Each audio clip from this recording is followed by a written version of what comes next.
Before matches, making fire was slow work. Everyone knows the picture: a spindle turning in a wooden hearth, smoke curling off the notch, a coal the size of a rice grain, somebody kneeling and blowing on it, or flint struck against steel, sparks falling, char cloth, catching if the weather was kind. It took minutes. Now, set that picture beside a small object that European collectors were shipping home from Borneo, Burma, and the Philippines through the second half of the 19th century. A tube of buffalo horn, roughly the length of a finger, a close-fitted rod inside it, greased with a little fat or water, so nothing leaked past. The user pressed a shred of tinder into a tiny cup at the tip of the rod, drove the rod into the tube with one slap of the palm, and pulled it straight back out. Glowing ember, under a second. No spark, no rubbing, nothing already burning nearby to borrow a light from. The air did it. That object is called a fire piston, and it works on a piece of physics that most people first meet in a car showroom rather than a museum. Squeeze a gas quickly, and it gets hot.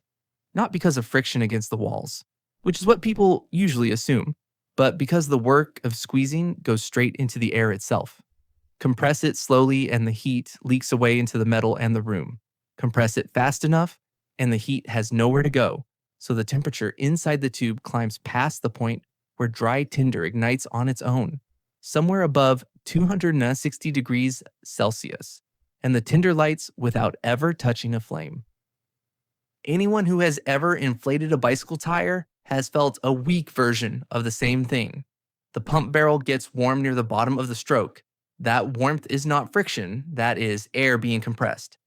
A fire piston pushes the effect far harder than a bicycle pump does. Published figures put its compression ratio at roughly 25-1, which is higher than the 20-1 of a modern diesel engine. The bore is deliberately tiny, often about 1/4 of an inch across, because a narrow tube is the only way one human arm can generate that kind of pressure. Walter Howe, who cataloged the fire-making apparatus in the United States National Museum, measured his specimens and concluded that around 1/4 inch was the working size. Small bore, hard slap, and the air does the rest. It is also less forgiving than it sounds. The seal has to be tight enough to hold pressure for the fraction of a second the stroke lasts, which is why the packing gets greased or wetted before use. The stroke has to be fast, because a slow push lets the heat bleed into the horn.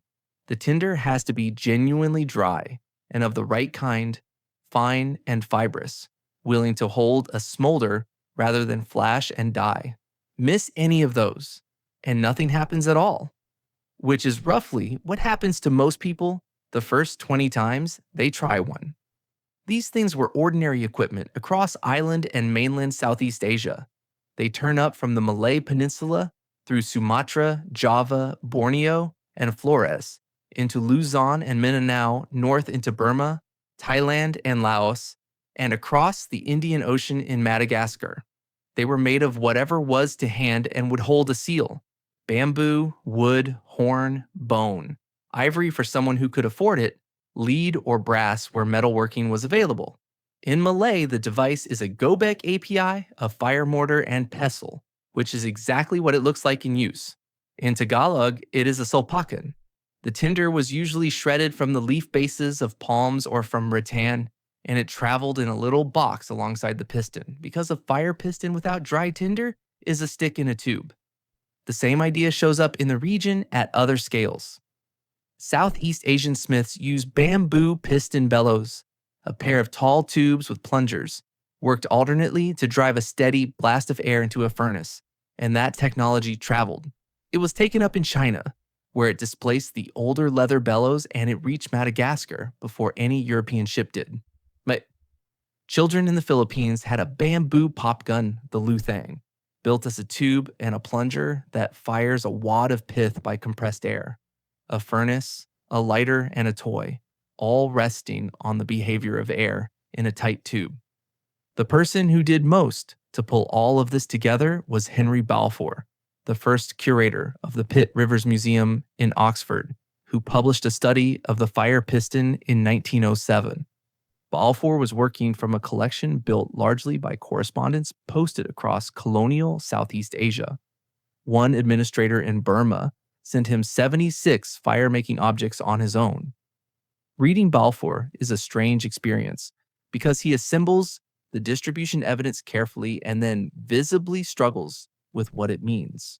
He could not persuade himself that the peoples he was studying had worked out compression ignition unaided, so he went looking for an accident to explain it and settled on the idea that someone might have driven a tight cleaning rod down the bore of a small cannon and been surprised. I find that reach revealing. The evidence was in front of him, and the conclusion was unavailable to him. There is a smaller and sharper piece of the record from the same decades. In 1888, the Filipino writer Jose Rizal sent a batch of objects to the anthropologist Adolf Bastian in Berlin for the museum's collections, and among them was a sulpacan made of carabao horn. Rizal included a drawing showing how it was used, not a specimen scooped up by a collector who did not quite understand what he had, but a working object explained by someone who had grown up with it. Picture the thing in use, which is where it stops being a curiosity. Morning in a house on stilts in the Malay world. The cooking fire went out overnight, as it often did in the wet season, and nobody wants to walk to a neighbor for a coal. A woman takes the piston down from where it hangs. She opens the tinderbox, teases out a pinch of palm fiber, and works it into the cup at the end of the rod with a fingernail. She wets the packing with a touch of water so the seal holds. Then the tube goes against her palm, the rod goes in with one short hard drive, and comes out. There is an ember in the cup. She tips it into a nest of dry fiber, folds the nest over, and blows twice. Flame. From cold to burning in the time it takes to say so. In a climate where every other method fights damp air and damp wood and mostly loses. That is the part I keep coming back to. This is not a demonstration, it is breakfast. The awkward question is the one about age, and it has a thinner answer than the object deserves. So, how old is it? Here the honest answer is that nobody knows, and the not knowing is not a small gap. Horn and bamboo rot. There is no excavated fire piston with a date on it, no securely dated example at all, and the earliest firm European descriptions of the Asian device only reach back to the middle of the 19th century. What specialists have instead is a distribution argument. Fire pistons show up in places that are hard to explain by recent contact, including groups in the highlands of northern Burma and northern Luzon, who had little to do with European traders, and they show up in Madagascar, settled from Southeast Asia across the open Indian Ocean. Joseph Needham leaned on that Madagascar link and on a related technology, the bamboo piston bellows, which uses the same tight tube and plunger to force air into a furnace, and which spread widely, including into China. If the piston reached Madagascar with Austronesian voyagers, the device is old, and the argument usually puts those voyages somewhere in the first several centuries AD, though the dating of that settlement is itself disputed among archaeologists. Not everyone accepts the picture. Robert Fox, writing in 1969, took the opposite tack and floated the possibility that the Asian fire piston came from European contact rather than the other way round. Most later writers have found that unconvincing, and the spread of the piston bellows across Southeast Asia long before Europeans arrive is the main reason why.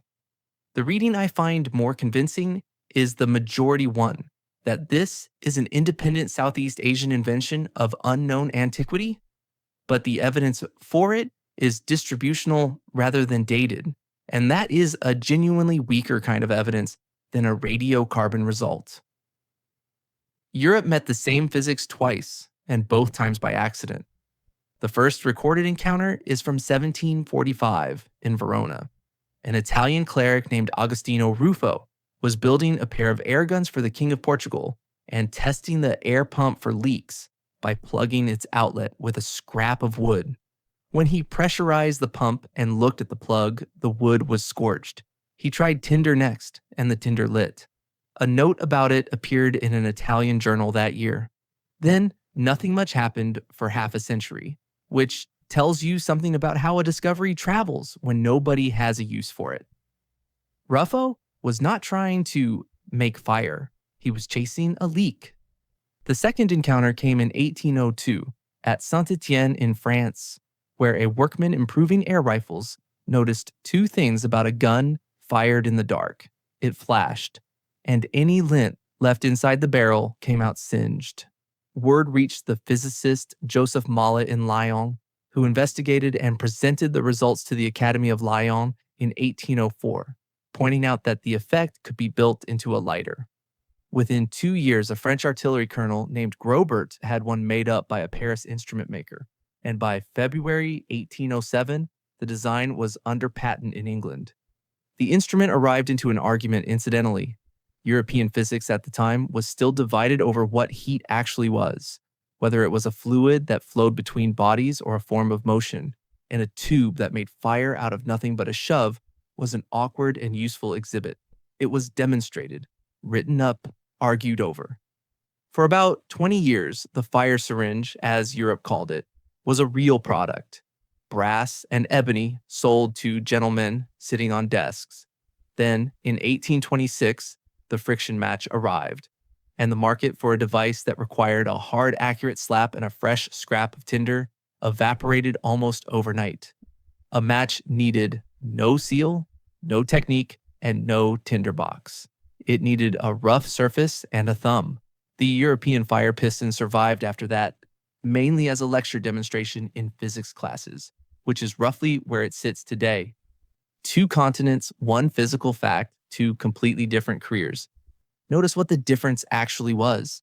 It was never about who was cleverer. In Southeast Asia, the piston competed against damp friction sets and borrowed coals in a humid climate.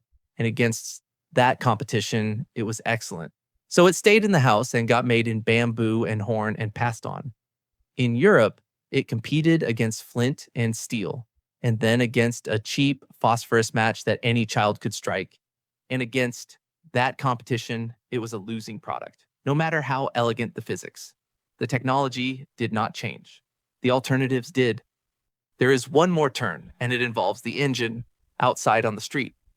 The story usually told is that Rudolf Diesel got the idea of compression ignition from a fire piston, and in the most repeated version, his teacher Carl von Linde had brought one back from Penang and used it to light a cigarette in a lecture. It is a wonderful story. It is also thinly sourced, and it comes in incompatible versions, including one that puts the fire piston in Diesel's school years in Augsburg instead. Diesel's own account of what drove him points somewhere else entirely, to Sadi Carnot's thermodynamics and the hunt for an engine that wasted less than the steam engines of the day. I do not think the anecdote can carry the weight people put on it.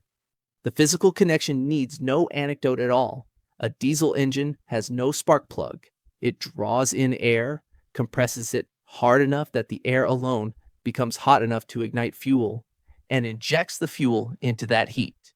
A fire piston does the same thing with the fuel already inside.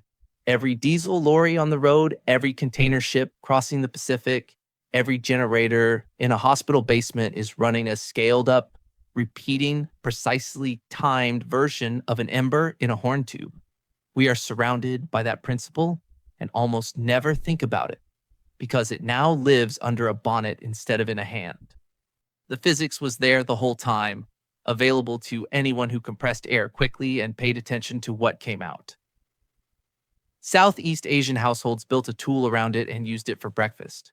European workshops stumbled into it twice while making weapons, sold it briefly as a novelty, and shelved it. The theory that explains why any of it happens, the accounting of work turning into heat inside a gas, was only assembled in the 19th century, long after both sets of people had been making fire with it. Understanding a thing and using a thing are not the same skill, and they do not arrive in a fixed order.